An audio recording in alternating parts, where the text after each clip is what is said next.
while everyone's joining, I'll just give everyone a welcome to the first webinar of Companies House for 2025. I'll just give everyone a second to join. I can see you're all coming in now. Introducing myself, my name is Rebecca Brown and I'm the Partnership Manager here at Companies House. We'll be doing a bit of housekeeping in a moment, so just give you a final few seconds to log on.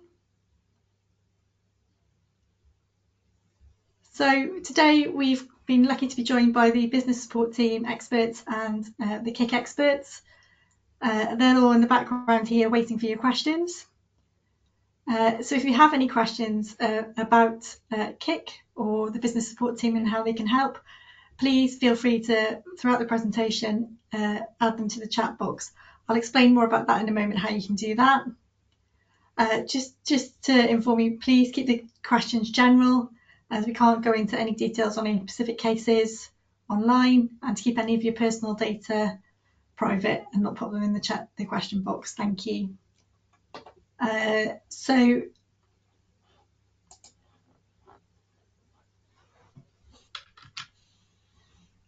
how you ask questions. So we're using a system called GoToWebinar. I'll just take you through quickly how you do that. So on your screen, you should have a question box to the side of it. If you just click on that, it should expand the box and you should be able to type in questions there. Our experts are all in the background and should be able to see those questions and answer them for you. It's similarly using a smartphone or a tablet.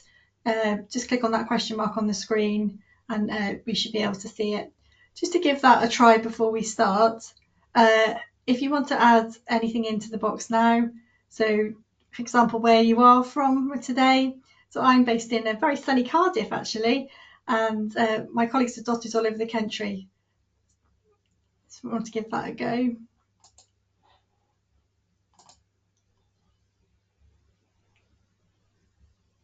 Okay, great. I can see some questions coming in.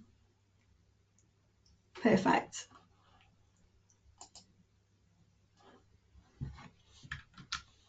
So about the webinar today, I'll just quickly run through the agenda and then I'll hand over to the team. Firstly, we have the business support team, and then we're moving on to the KIC team, and the questions will be in the chat function. Just to let you know that we do have all the presentation will be recorded, and you will receive a copy of this in about 24 hours. We will do our very best to get through all the questions, but as you can imagine, if there's a lot, we will try to endeavour to send out some more information to you if you've asked a question at a later date. Right, I'm going to hand over to my colleague Jordan to take you through the rest of the presentation. Thank you. Perfect, thank you. Good morning, everyone. So I'm Jordan. I am part of the fantastic team of dedicated business support advisors. Today, my role is to explain who the business support service is and what it is that we do. So, who are we? We are a dedicated business support service operating on behalf of the Department for Business and Trade. Our mission is to offer impartial general business advice and signposting to anyone who has a business or is looking to start one. We operate a multi-channel service across England, providing support to a diverse range of people. Our advisors are well trained and possess a vast base of knowledge and information to assist businesses in most situations. However, it's worth noting we are not legally nor tax trained. So in such cases, our advisors will direct you to an appropriate resource to help you. Our service is specifically for England-based businesses, and for those in Scotland, Ireland or Wales, we will include the equivalent support service within those regions. So, what is it that we do?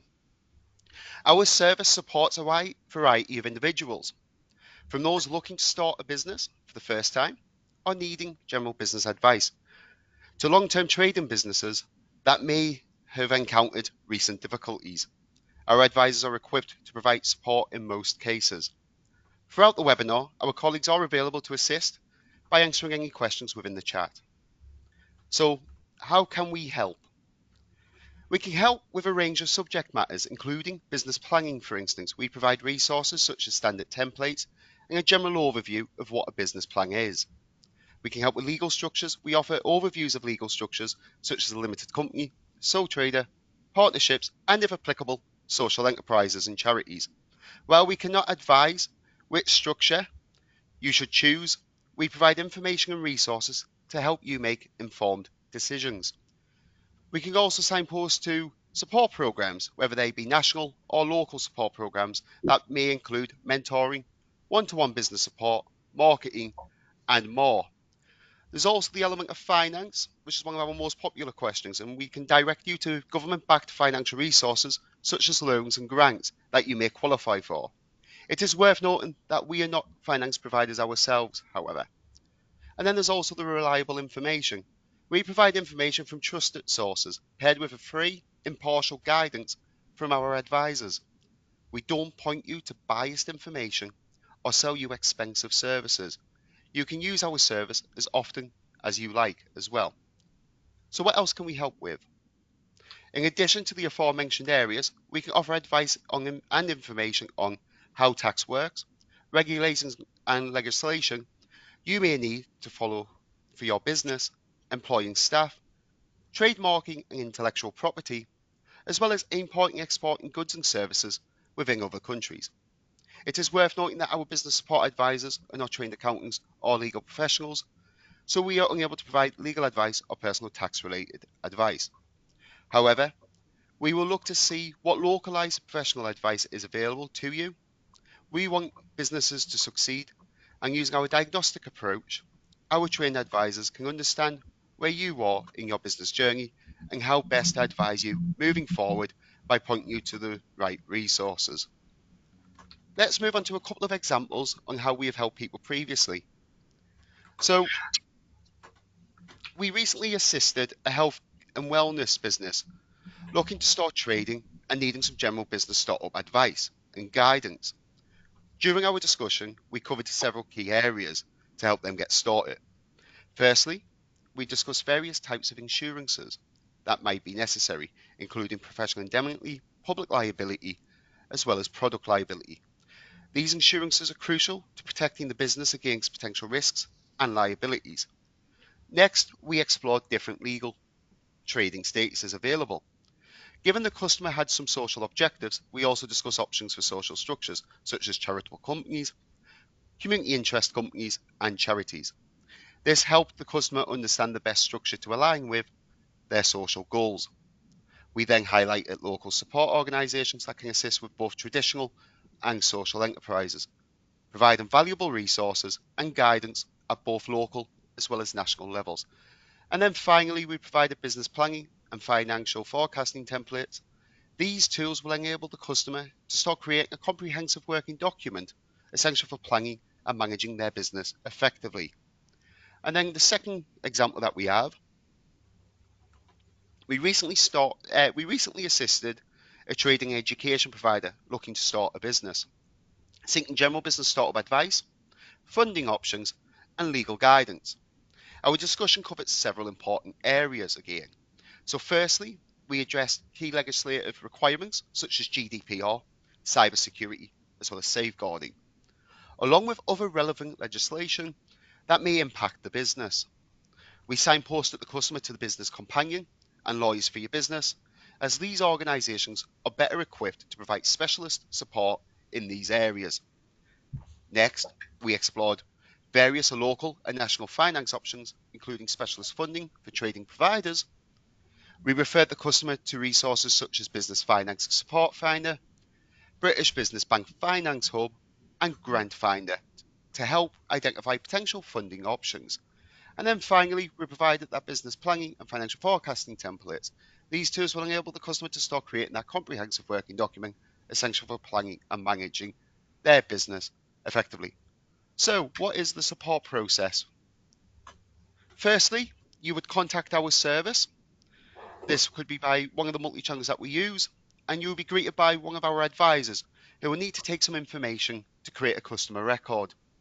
This information will include your personal details, who you are, your postcode, contact details, and business information, such as whether you are a pre-start or how long you have been trading, and what it is that you do.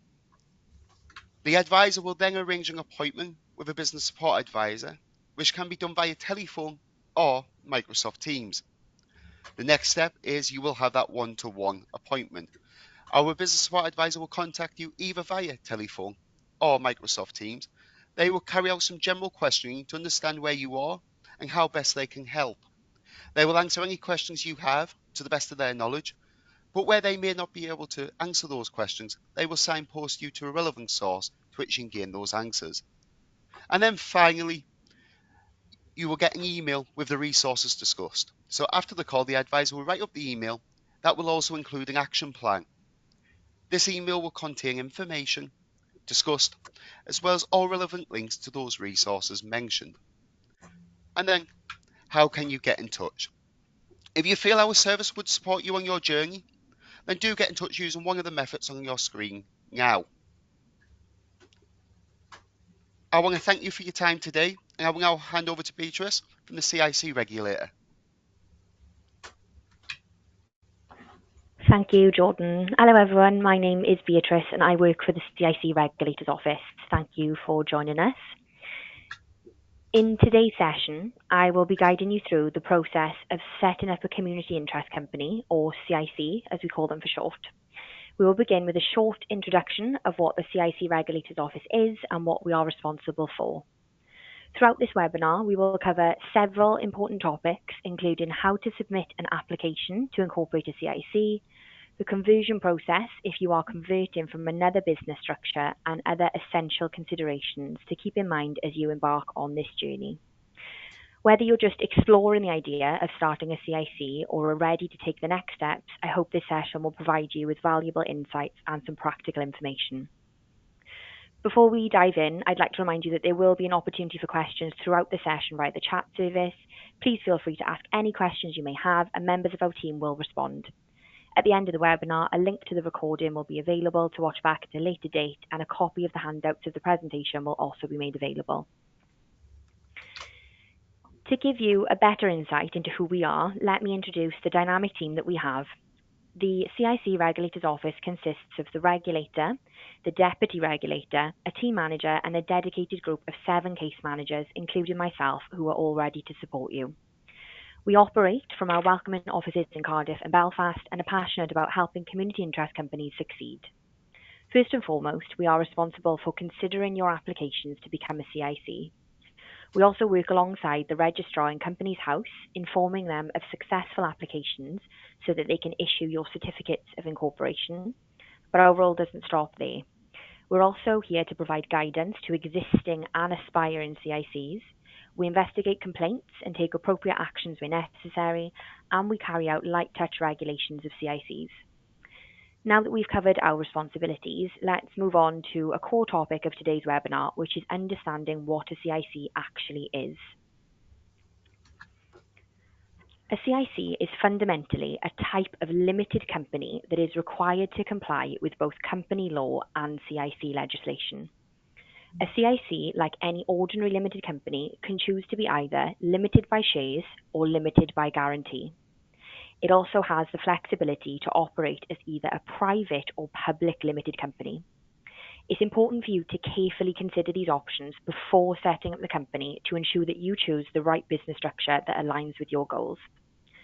A CIC has the ability to trade, secure contracts, and pay salaries just like other companies.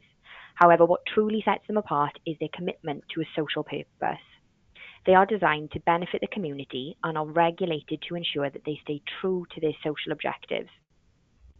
Although CICs are described as not-for-profit, this really means that they are not focused on generating private profit. CICs are businesses that must generate profit in order to sustain the delivery of their social objectives. This significant difference in how they use that profit is what distinguishes them from traditional companies. Why do I want to set up a CIC? As a director, when a company adopts the CIC model, it signals to customers, stakeholders, and the wider community that it prioritizes social impact. This commitment can lead to a stronger and more positive reputation, but also cultivates trust, as stakeholders often appreciate and support businesses that contribute to social good. As a CIC director, you will also have a unique opportunity to tap into a range of funding sources that are often not available to traditional businesses.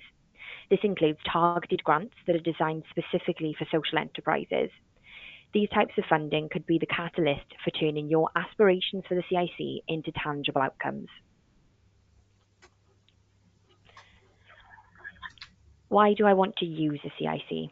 As someone in the community, a CIC actively involves you in the decision-making processes. This means that your voice matters and you have the opportunity to share your needs and priorities. By engaging with CICs, you help shape the services they provide, ensuring they are tailored to meet the needs of the community. They aren't just delivering services, they're working alongside you in your community. By engaging with the CIC, you can support projects that stimulate the local economy, create job opportunities, and enhance community resources. These efforts help to foster a sense of connection between your community members. When incorporating your CIC, you may choose to incorporate online or to send us your incorporation documents by post. If you decide to complete this online, at the end of the application process, you will be asked to make a payment of £65. This payment covers your incorporation fee with Companies House, which is £50, and the regulated fee of £15. If you decide to complete this by post, you will need to attach a cheque of £86 to your incorporation documents made payable to Companies House, and this payment covers your incorporation fee with Companies House, which is £71, and the regulated fee of £15. When applying to become a community interest company, you will need a document that outlines how your company is governed, operated, and owned, serving as a foundation for its operations. This document is called your Articles of Association. Whether your application is being submitted online or by post, you'll need to obtain a set of Articles of Association to upload to the online portal or send to us by post. You'll also have a document which will outline what type of company you're incorporating and your founding company members or shareholders. This document is called your Memorandum of Association. If your application is being submitted online, you won't need to obtain a Memorandum of Association because this is already generated for you. However, if you intend to apply by post, you will need to download and complete this document to send to us. If you're still with us at this stage of the webinar, I hope that means you're still interested in becoming a community interest company. Now it's time to consider what type of company structure to choose, limited by guarantee or limited by shares. To be limited by guarantee means that you have members, and to be limited by shares means that you have shareholders. But what does that really mean, you ask? As a company limited by shares, you can either choose to pay dividends to shareholders and asset lock bodies, or choose to pay dividends to asset lock bodies but not shareholders. As a company limited by guarantee or limited by shares, you can pay salaries and reasonable remuneration. Right now, over 86.5% of CICs on the company register are limited by guarantee. In this segment, I'm going to explore the difference between directors, shareholders, and members. Understanding these distinctions is crucial for anyone involved in corporate governance or management of a company. So let's begin with directors. Directors are legally responsible for running the company and making sure company accounts and reports are properly prepared. Your company must have at least one director. Now let's look at shareholders. Shareholders are individuals or entities which own shares in a company. Like directors, they are essentially the owners of the company. And finally, we have members. Members vote at general meetings on matters that have been put to them by the directors or shareholders of the company. When it comes to voting, the members' and directors' obligations are different. The membership process can be set out in your Articles of Association. Once you've decided if your company is going to be limited by guarantee or limited by shares, you can now choose your membership size. You will have the option to choose a small membership or large membership. To explain this easily, a small membership means that all the directors are members and all of the members are directors. A large membership means that you can have more members than you have directors. You can change your membership size at any time. If you've already started researching community interest companies, I'm sure that by now you'll have heard the term asset lock or asset locked body. The asset lock is what sets community interest companies apart from an ordinary limited company. The asset lock ensures that any assets of the CIC can only be transferred to an asset locked body. And if this is done for less than full consideration, it can only be done for the benefit of the community. If your CIC is wound up under the Insolvency Act or dissolution, then any residual assets, after satisfying its creditors, will need to be transferred to your asset locked body. An asset locked body is a charity, another community interest company, a permitted registered society, or a body established outside the UK that is the equivalent to those persons. An asset locked body is not a director of the CIC, your own CIC, or an ordinary limited company. If you haven't decided who you'd like to nominate as your asset lock, that's absolutely fine, and you can nominate this at a later date and leave this section of your articles blank. When completing your asset lock information, you'll need to refer to clause 3.5 in your Articles of Association, which will look like this. The final and arguably the most exciting part of your application to become a CIC is your CIC 36 form. Here, you'll get to tell the regulator what great things your company is going to be doing for its chosen community. Your CIC 36 is split into 4 sections. In Section A, we want you to tell us what community or section of the community you're setting up your CIC to serve. It could be your geographic community, like Cardiff, or it could be a community that you belong to, like the Jewish community. CIC legislation states that any group of individuals may constitute a community if they share a common characteristic. In Section B, we'd like you to tell us what specific activities your CIC will be carrying out for that community. For example, will you be running some exciting wellbeing workshops, or perhaps organising coastal cleanups? Whatever activities you've proposed, we need to see them here, along with a description of what impact those activities will have on your community and the wider community. You'll notice that Section C is a declaration, and it's extremely important that you understand what this means for your CIC. Your application will be rejected if the regulator finds that any of your activities involve a political element or involve campaigning. We ask that you carefully consider this declaration, and will remind you that CIC legislation prohibits any of these kinds of activities. Section D, you'll be pleased to know, is your finish line for your application and simply requires you and all of your directors to sign. However, this is arguably where many applications face rejection, so let me tell you how to make sure that doesn't happen to you. Firstly, the number of directors on your incorporation application must match the number of directors' signatures on your CIC 36. Secondly, we are unable to accept a typed signature, and for those of you who think using a curly font will throw us off, you'd be sadly mistaken. What we will accept is a form that's been manually signed and scanned back to your computer, a clear photo of your signature pasted onto the form, or an electronic signature service like DocuSign. Once that's completed, it's time to send us your application. If you have an existing company and have determined that the CIC model is more suitable for you, you can complete a conversion application. The application costs £45 in total and will allow your company to transition into a CIC so you can operate with a focus on providing community benefit. The conversion application can currently only be completed as a paper application and will need to be posted to us. Your application bundle must include a special resolution stating your intention to convert from an ordinary limited company to a CIC. You'll also need a CIC 37 form, which will need to be completed in the same way as the CIC 36. And lastly, you'll need a new set of Articles of Association that comply with KIC legislation and company law. Links to all of these documents can be found on our website. It's important to note that when you decide to convert to a CIC, the Companies Act does not allow for a company that is limited by shares to re-register as limited by guarantee, or vice versa. Your application will be rejected if you attempt to do so.